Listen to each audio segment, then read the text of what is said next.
సింగరేణి కార్మికుల లాభాల వాటాలలో బోనస్ను ప్రకటించడానికి ఏర్పాటు చేసిన పత్రికా సమావేశానికి బాధ్యత వహించిన మిత్రులు ఉప ముఖ్యమంత్రి వర్యులు బట్టి విక్రమార్క గారు, సహచార మంత్రివర్గ సోదరులు, పార్లమెంట్ సభ్యులు, శాసన మండలి సభ్యులు, శాసన సభ్యులు, ఉన్నతాధికారులు,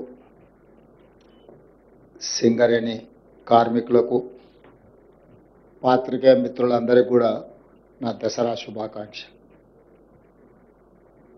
మనందరికీ తెలుసు, తెలంగాణ రాష్ట్ర సాధన ప్రక్రియలో సింగరేణి కార్మికుల యొక్క త్యాగము, వారి శ్రమ చరిత్ర ఎప్పటికీ మరవదు. ఆనాడు తెలంగాణ ఉద్యమం ఉధృతంగా సాగుతున్న సమయంలో రాష్ట్ర ఏర్పాటు ఆలస్యం అవుతుంది అని చర్చలు జరుగుతున్న సందర్భంలో బొగ్గు ఉత్పత్తి మొత్తాన్ని స్తంభింపజేసి ఆనాటి ప్రభుత్వాల మీద ఒత్తిడి తీసుకొచ్చి తెలంగాణ రాష్ట్ర సాధన ప్రక్రియలో సింగరేణి కార్మికులు ఒక ప్రత్యేకమైన పాత్ర పోషించారు. దాన్ని మా ప్రభుత్వం, మా పార్టీ ఎప్పుడూ వారి యొక్క భాగస్వామ్యాన్ని గుర్తిస్తూనే ఉంటుంది. అదేవిధంగా గోదావరి పరివాహక ప్రాంతంలో ఉన్న సింగరేణి బొగ్గు గనులు ఈ దేశానికి, జాతికే వెలుగులను అందిస్తున్నాయి. ఈ దేశంలో వెలుగులు విరజల్లుతున్నాయి అని అంటే సింగరేణి కార్మికుల యొక్క శ్రమ. మీరు ఉత్పత్తి చేసిన బొగ్గు ఈనాడు దేశానికి వెలుగులు ఇవ్వడమే కాదు, ఈనాడు పరిశ్రమలను నడిపించి ఆ పరిశ్రమలను లాభసాటి బాటలో నడిపించడంలో కూడా సింగరేణి కార్మికులు ప్రత్యేకమైన పాత్ర పోషిస్తున్నారు. మరి నిరంతరం కష్టపడి ఈ జాతీయ ఆదాయంలో, రాష్ట్ర ఆదాయంలో అత్యంత కీలక పాత్ర పోషిస్తున్న కార్మికులకు ఆ సంస్థకు వచ్చిన లాభాలలో భాగస్వాములను చేయాలని, వాళ్ళకు వాటాలు పంచాలని, ఒకనాడు సింగరేణి సంస్థ నష్టాలలో కూరుకుపోయి మూతపడుతుంది అనుకున్న సందర్భంలో కాకా వెంకటస్వామి గారు కేంద్ర ప్రభుత్వంతో సంప్రదించి ఆనాడు ఈ సంస్థను ఆదుకోవడానికి అవసరమైన చర్యలన్నిటిని కూడా చేపట్టింది. ఆ తర్వాత సింగరేణి సంస్థ వెనక్కి తిరిగి చూడకుండా లాభాల బాటలో నడుస్తూ ఉంది. ఆ వచ్చిన లాభాలలో శ్రమశక్తిని నమ్ముకున్న కార్మికులకు వాటాలు పంచాలని మన ప్రభుత్వం నిర్ణయం తీసుకొని ఈరోజు మిత్రులు బట్టి విక్రమార్క గారు ఒక మంచి ఆలోచనతోటి కార్మికులను అభినందిస్తూనే, కార్మికులకు బోనస్లు పంచుతూనే, భవిష్యత్ పెట్టుబడులకు కూడా ప్రణాళిక, భవిష్యత్ తరాలకు సింగరేణి సంస్థను అందించాలంటే భవిష్యత్ ప్రణాళికలు ఉండాలి, సంస్థ విస్తరించాలి, వివిధ రూపాలలో కార్పొరేట్ కంపెనీలతో పోటీ పడే విధంగా ఈ సంస్థను బలోపేతం చేయడానికి ఎన్నో చర్యలను వారు చేపడుతున్నారు. అందులో భాగంగానే లాభాలు 6,394 కోట్లు 2024-25 సంవత్సరానికి లాభాలు వస్తే అందులో కార్మికులకు పంచడానికి దాదాపుగా వారు 4,034 కోట్ల రూపాయలు ఈరోజు వారికి కేటాయించడానికి ముందుకు వచ్చిండ్రు. అదేవిధంగా భవిష్యత్ పెట్టుబడుల కోసం కూడా 2,360 కోట్ల రూపాయలు, వీటిని కూడా వారు ఈరోజు భవిష్యత్ పెట్టుబడుల కోసం 4,034 కోట్ల రూపాయలు, కార్మికులకు బోనస్లు పండుగ సందర్భంగా ఇవ్వడానికి 2,360 కోట్ల రూపాయలు, ఇవి 41,000 పర్మనెంట్ కార్మికుల కోసం ఈ బోనస్. అదేవిధంగా సింగరేణిలో ఉన్న కాంట్రాక్ట్ కార్మికులకు కూడా పండుగ సందర్భంగా మిగతా కార్మికులకు బోనస్ వచ్చి వీళ్లకు బోనస్ లేకపోతే వాళ్ళు మనసు చిన్నపుచ్చుకుంటారని ఆలోచన చేసి మొట్టమొదటిసారి పోయిన సంవత్సరం భారతదేశంలోనే మొదటిసారి ప్రతి కార్మిక కుటుంబానికి 5,000 రూపాయల బోనస్ ఇవ్వాలని పోయిన సంవత్సరం నిర్ణయం తీసుకోవడం జరిగింది మొట్టమొదటిసారి. ఈసారి 5,500కు పెంచి 30,000 మంది కార్మికులకు దాదాపుగా 819 కోట్ల రూపాయలు ఈ కాంట్రాక్టు కార్మికులకు కూడా ఈ పండుగ సందర్భంగా బోనస్ ఇవ్వాలని మా ప్రభుత్వం నిర్ణయం తీసుకున్నది.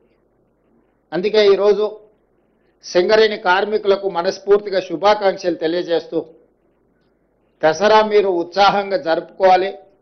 ఈ దసరా పండుగ మనలో నూతన ఉత్తేజాన్ని నింపాలి. సింగరేణి సంస్థ మరింత లాభాల బాటలో నడవాలి. సింగరేణి సంస్థ కార్పొరేట్ కంపెనీలతో కూడా పోటీ పడి ఈరోజు తలెత్తుకునే విధంగా ఈ సంస్థను నడిపించాలన్న ఆలోచనతోటి ఈరోజు ఈ లాభాలను కార్మికులకు పంచడమే కాకుండా లాభాలలో నుంచి కొంత భవిష్యత్తు పెట్టుబడులకు కూడా ఒక ప్రణాళికబద్ధంగా ముందుకు వెళ్తున్నది. దీనికి సంబంధించి మా డిప్యూటీ సీఎం గారు కార్మిక సంస్థలతో మాట్లాడి భవిష్యత్తు విస్తరణ ఏ విధంగా ఉండాలి, గతంలో ప్రభుత్వం నామినేషన్ బేసిస్ మీద మైన్లు ఇవ్వడానికి వీల్లేదు, మేము అన్ని టెండర్లు పిలుస్తామని కేంద్ర ప్రభుత్వం నిర్ణయం తీసుకొని సింగరేణి ప్రాంతంలో 2 గనులను ప్రైవేటు సంస్థలకు కట్టబెట్టడం జరిగింది. ఆనాడు సింగరేణి కార్మికులు ఆనాటి ప్రభుత్వం టెండర్లలో మేము పాల్గొనము అని చెప్పి నిర్ణయం తీసుకోవడం వల్ల మనం ఏ టెండర్లు కూడా కాంపీట్ చేయలేకపోయినాం. ఆ తర్వాత కార్మిక సంఘాలను పిలిచి ఈ విధంగా మనం టెండర్లలో పాల్గొనకుండా మనం పోటీలో లేకుండా పోతే ప్రైవేట్ సంస్థలకు లాభం చేకూర్చిన వాళ్ళం అవుతాం. భవిష్యత్తులో మనం ఈ టెండర్లు కూడా పాల్గొనాలి. మనం కూడా పోటీలో గనులను సాధించడం ద్వారా సింగరేణి సంస్థను విస్తరించుకోవాలనే నిర్ణయం కూడా జరిగింది. ఈ మధ్యకాలంలో కార్మిక యాజమాన్యాలు నా దగ్గరకు వచ్చి ప్రైవేటు వ్యక్తులకు కట్టబెట్టిన ఈ గనులను కూడా మీరే సింగరేణి సంస్థనే బొగ్గు వెలికి తీసే కార్యక్రమాలను కూడా చేపట్టడానికి ఏం అవకాశాలు ఉన్నాయో వాటిని కూడా పరిశీలించండి అని చెప్పి వాళ్ళు రిప్రజెంట్ చేశారు. దాంతో నేను ఉప ముఖ్యమంత్రి గారికి సూచన చేసిన దీన్ని ఏ రకంగా ముందుకు వెళ్ళాలి, కేంద్ర ప్రభుత్వం ప్రైవేట్ సంస్థలకు ఇచ్చిన టెండర్లను రద్దు చేసి సరాసరి సింగరేణికి కేటాయిస్తుందా, అవసరం అనుకుంటే వాళ్ళు వేసిన టెండర్ కంటే కూడా కొంచెం ఏమైనా మనం ఎక్కువ ఇస్తే కేంద్ర ప్రభుత్వం ముందుకు వస్తుందా, లేదా ఇతర మార్గాలు ఏమున్నాయో కూడా పరిశీలించమని చెప్పిన. ఏదేమైనా సింగరేణి గనుల ప్రాంతంలో ప్రైవేటు సంస్థలు ఎక్కువగా వాళ్ళ ప్రాతినిధ్యం పెరుగుకుంటూ పోతే ఏదో ఒక సందర్భంలో సింగరేణి మనుగడకే సమస్యగా మారుతుంది. అందుకే ఈరోజు ఆ సమస్యని కూడా పరిష్కరించుకోవాలి. కార్మికుల సంక్షేమం కోసం, కార్మికుల యొక్క అభివృద్ధి కోసం ఆ వచ్చిన లాభాలలో కార్మికులను భాగస్వాములను చేయాలన్న ఆలోచనతోని మా ప్రభుత్వం ముందుకు వెళ్తుంది. భవిష్యత్తులో కూడా కార్మికులను ఆదుకోవడమే కాకుండా అన్ని రకాలుగా వారి సమస్యలను పరిష్కరించడానికి ప్రభుత్వం ఎల్లవేళలా సిద్ధంగా ఉంది. ఈ రోజు మేము ఒక నెంబర్ అనుకొని బోనస్ ప్రకటిద్దాం అనుకున్నాం. కానీ శ్రీధర్ బాబు గారు ఆ ప్రాంతంలో ఉండే శాసనసభ్యులను అందరినీ తీసుకొని వచ్చి లేదు ఇంకా కొంచెం పెంచండి, 11 గంటలకు మీకు అందరికీ ఈ సంతోషకరమైన ప్రకటన చేద్దామని మేము అనుకుంటే వారు వచ్చి గంట సేపు హర్తాలు చేసి దాన్ని ఇంకా కొంచెం పెంచి వారితో పాటు మిగతా శాసనసభ్యులు అందరూ కూడా పెంచాలి, వీలైనంత మేరకు వాళ్ళని ఆదుకోవాలి. మేము అక్కడికి వెళ్ళిన తర్వాత వాళ్ళందరినీ కార్మిక సంఘాలను కార్మికులను కలిసేది ఉంటుందని వారు చెప్పడం సూచన చేయడం, మేము అనుకున్న దానికంటే కూడా కొంచెం బోనసు పెంచే నిర్ణయం తీసుకొని వచ్చి ఈ పత్రికా సమావేశంలో ఈరోజు అనౌన్స్ చేసినాం. దసరా పండుగకి బోనస్ ఇస్తున్నాం. కోల్ ఇండియా నుంచి మన భాగస్వామ్యంతో వచ్చే వాటిని దీపావళికి మళ్ళొకసారి కార్మికులకు బోనస్ ప్రకటిస్తారు. వాటి వివరాలను కూడా కేంద్ర ప్రభుత్వంతో సంప్రదించి బట్టి విక్రమార్క గారు ఆ శాఖ దీన్ని పూర్తి స్థాయిలో పరిగణలోకి తీసుకొని కార్మికుల యొక్క సంక్షేమం కోసం, కార్మికుల యొక్క అభివృద్ధి కోసం, కార్మికుల యొక్క భవిష్యత్ ప్రణాళిక కోసం ఈ ప్రభుత్వం పనిచేస్తుందని తెలియజేయడానికి సంతోషం వ్యక్తం చేస్తున్నాను.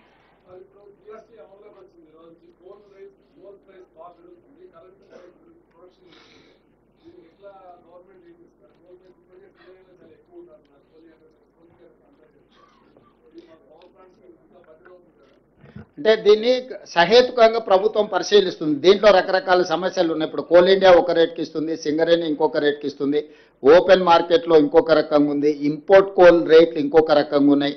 వీటన్నిటిని కూడా అంచనా వేసుకొని ప్రపంచంతో పోటీ పడే విధంగానే సింగరేణిని తీర్చిదిద్దుకోవాలి.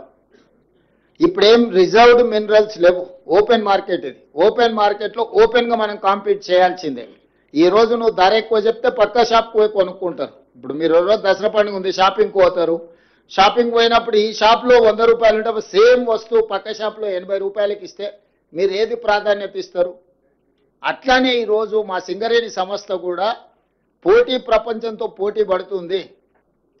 మేము శ్రమని ఇంకా ఎక్కువగా కష్టపడతాం తప్పితే మేము ఆయాచిత లబ్ధి కోసం మేము ఆలోచన చేయం. మీరు చెప్పే జిఎస్టీ కావచ్చు, లేకపోతే కోల్ ఇండియాతో కాంపిటీషన్ కావచ్చు, లేకపోతే private coal mines in India, import coal, వీటన్నిటిని కూడా ఒక అంచనా వేసుకొని దాని ఒక ప్రణాళిక ప్రకారంగా ముందుకు వెళ్తాము. దానికోసం కూడా ఇంతకుముందు మేము మాట్లాడుకున్నప్పుడు మంత్రులందరితో మాట్లాడతా అని ఉప ముఖ్యమంత్రి గారు చెప్పారు. ఆ ప్రాంత శాసనసభ్యులు, సింగరేణి కార్మిక సంఘాలతో కూడా చర్చించాలి. ప్రభుత్వం హడావిడిగా 4 గోడల మధ్యలో తీసుకునే నిర్ణయం కాదు ఇది. ఇది బావుల దగ్గర పోయి కూర్చొని కార్మికులతో మాట్లాడాలి. ఇది వాళ్ళ భవిష్యత్తు. 1 మనుగడ సాధించాలి, 2 లాభాల బాటలో నడవాలి, 3 ప్రపంచంతో పోటీ పడాలి. ఈ మూడింటిని కూడా ఒక ప్రణాళికబద్ధంగా కార్యాచరణ తీసుకోకపోతే ఏదో ఒక దగ్గర ఇబ్బంది వస్తుంది. కాబట్టి దీనికి సంబంధించి కార్మికులు, కార్మిక సంఘాలు, ఆ ప్రాంత ప్రజాప్రతినిధులు, మంత్రులు, ప్రభుత్వం కూర్చొని చర్చించుకొని ఒక పకడ్బందీ ప్రణాళికతో ముందుకు వస్తుంది. తప్పకుండా ఇప్పుడు మీరు వేసిన ప్రశ్నకు సంబంధించిన చర్యలన్నిటిని కూడా ప్రభుత్వం పరిగణలోకి తీసుకొని నిర్ణయం తీసుకుంటుంది.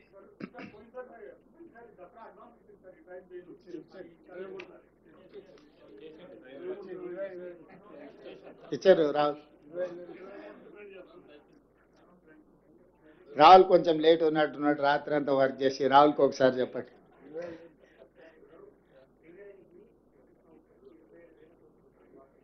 అవును,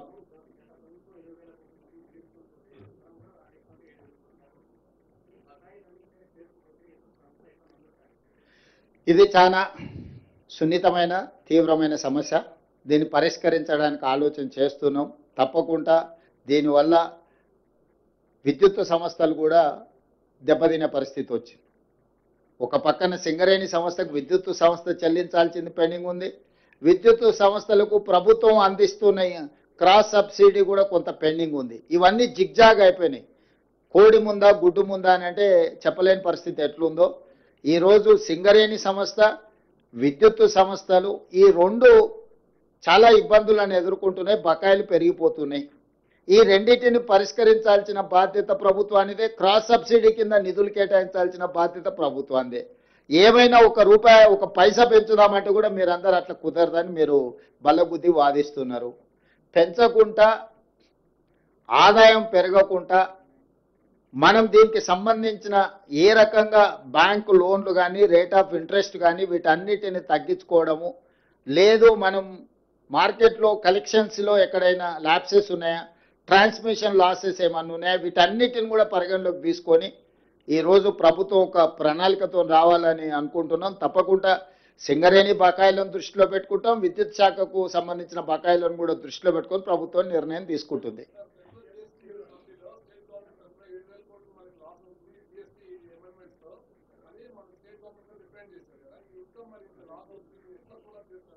అందుకే క్రాస్ సబ్సిడీ అడిగినాం గవర్నమెంట్ ఆఫ్ ఇండియాను. ఎప్పుడైతే చట్టం తెచ్చిండ్రో మొదటి 5 సంవత్సరాలు 14% ఆదాయం లేకపోతే ఆ గ్యాప్ను ఫిలప్ చేస్తాం, వయబుల్ గ్యాప్ ఫండ్ ఇస్తామని చెప్పి కేంద్ర ప్రభుత్వం ఆనాడు చెప్పింది.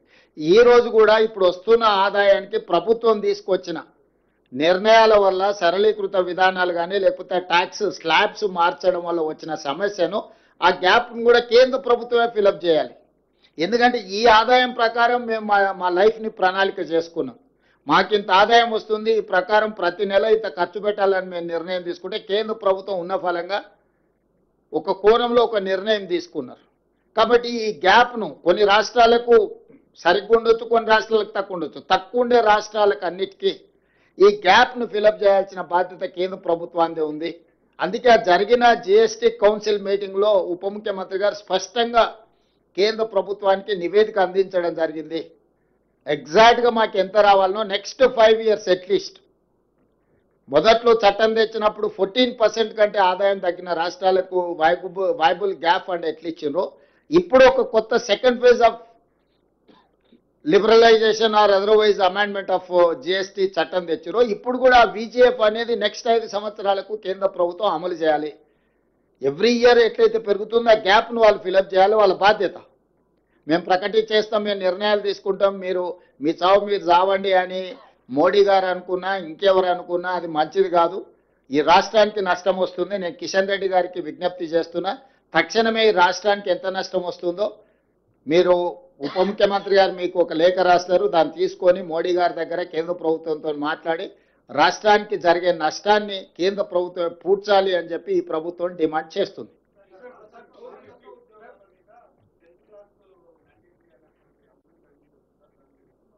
అది సంస్థ చర్చించి నిర్ణయం తీసుకుంటుంది. దాని డీటెయిల్స్ వచ్చిన తర్వాత ఒకసారి ఫర్మ్ ఒపీనియన్కి వచ్చిన తర్వాత నేను చెప్తా.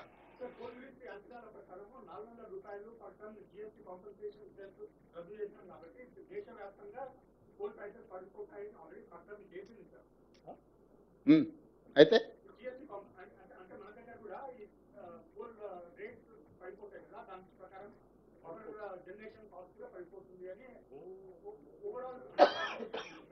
పవర్ జనరేషన్ కాస్ట్ ఏం పడదు. నువ్వు పర్చేజ్ ఇప్పుడు నువ్వు చెప్పిన ప్రకారం సింగరేణి అంత మందని తగ్గించుకోవాలని సూచన చేస్తున్నావా? అంటే మీరు చెప్పేది అట్లనే ఉంది కదా, అందుకే ఇవన్నీ కూడా అవును తీసేస్తానా, తగ్గినప్పుడు ఆటోమేటిక్గా తగ్గితే పవర్ ప్రొడక్షన్ కాస్ట్ తగ్గుతుంది కదా అని చెప్తున్నాడు. జిఎస్టీ అమౌంట్ తగ్గుతుందని నాకు అర్థమైంది. రాహుల్ అడిగింది, కాకపోతే రాహుల్ కొంచెం మట్టబెట్టి అడుగుతున్నా, అందుకే స్పష్టత కోరుకుంటున్నా. Anyway thank you. ఒక్కటే నిమిషం. ఈ మొత్తం ప్రక్రియలో